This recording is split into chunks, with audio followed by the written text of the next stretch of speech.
One lovely day, Benjamin Bunny heard the clip-clop of horses' hooves out on the road and watched as a gig drove past toward town. Inside the gig, he saw Mr. McGregor and Mrs. McGregor, who was wearing her best bonnet. Benjamin, guessing that the McGregors would be gone all day, thought it would be a perfect day to gather some vegetables from their garden. He immediately went to find his cousin Peter. Peter Rabbit lived with his mother and his brothers and sisters, Flopsy, Mopsy, and Cottontail, in the sandiest bank at the back of the garden. When Benjamin arrived at the sandbank, he almost tripped over Peter, who was wrapped in a red pocket handkerchief and looking very forlorn.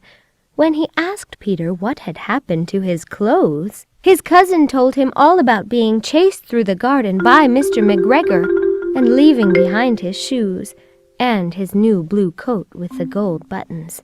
Benjamin decided that the thing to do would be to return to the garden for Peter's clothes, and so the two set off, although Peter was very nervous about the whole thing. When they arrived at the garden, Peter thought he heard a noise and wanted to go home. But Benjamin immediately retrieved Peter's coat, although it had shrunk a little in the rain the night before, and soon Peter was dressed again.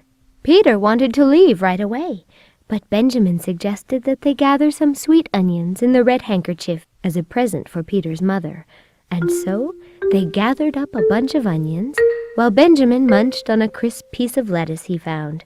They were just about to leave the garden when they rounded a corner and came face to face with a cat.